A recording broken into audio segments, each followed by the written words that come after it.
Hello everyone, welcome to Vinod's tutorials.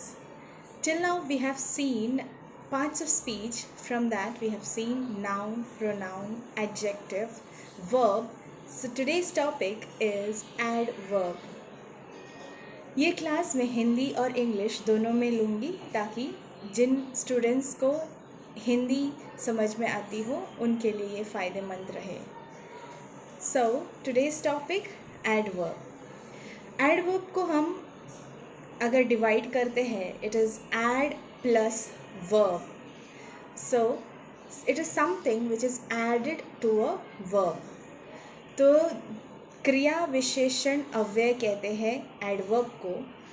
तो जो हमारा जो क्रिया है उस पर कुछ और जुड़ा जाता है उसको हम क्रिया विशेषण अव्यय कहते हैं. So this can be something added to a verb or an adjective. ये क्रिया पे भी लागू हो सकता है या फिर कोई विशेषण पे भी वो लग जाता है, इसलिए उसको क्रिया विशेषण अव्यय कहते हैं. So this modifies a verb. This is a word which modifies a verb or which tells something more about a verb or an adjective is called as adverb. तो ये एडवर्ब फाइंड करने के लिए एक की वर्ड है. Mostly सारे adverbs के एंडिंग जो रहते हैं दैट इज़ एल वाई से एंड होते हैं ये सारे. So the first type of adverb is adverb of place. Adverb of place को हम हिंदी में स्थान सूचक क्रिया विशेषण अव्यय कहते हैं. An adverb which indicates place is called as adverb of place. तो इस अव्यय से हमें उस क्रिया का स्थान का पता चलता है, उसे हम स्थान सूचक क्रिया विशेषण अव्यय कहते हैं. In this words like forward, behind, after, ये सारे वर्ड्स उसमें होते हैं. So let's see an example. She is looking forward to you. तो यहाँ पे हमारा लुकिंग जो है this is a verb and adverb उसको और थोड़ा जानकारी दे रहा है that is forward. She is looking forward to you. So the forward is are adverb of place. So the next type of adverb is adverb of time. काल सूचक क्रिया विशेषण अव्यय. इस अव्यय में हमको क्रिया का काल पता चल जाता है, मतलब किस समय पे ये क्रिया हो रही है उसका पता चलता है. So in this adverb we come to know about the time of the verb. So this is called as adverb of time.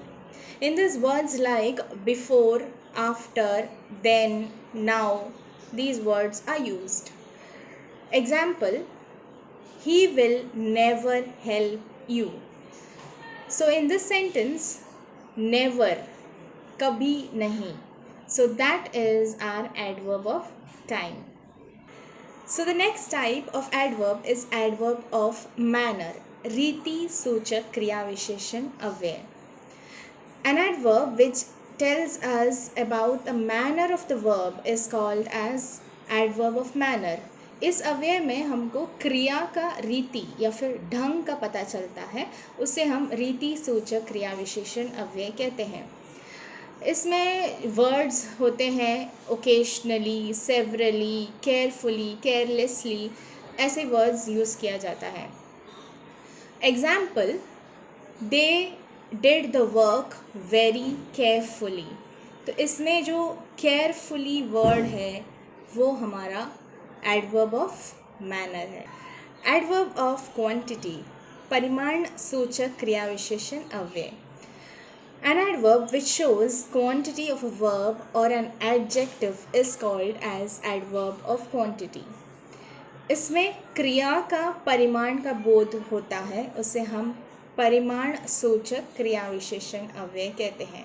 In this words like extremely, too, well, often, these words are used. So I can give you an example. He was extremely late. So in this sentence, extremely is our adverb of quantity. कितना late हुआ? Extremely late हुआ, मतलब बहुत ज़्यादा late हो गया. So that is adverb of quantity. Next type is adverb of reason. An adverb which shows a reason is called as adverb of reason.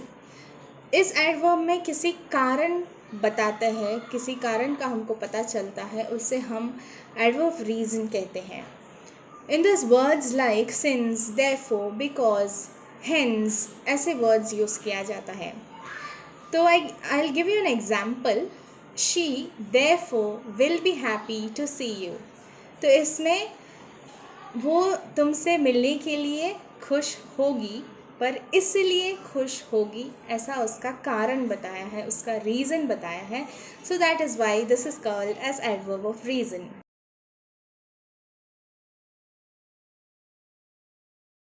So this is all for today's class. Hope you all like the class. Please do answer the questions which I have given, and please do reply in the comment box below. Thanks for watching. Please do like, share and subscribe.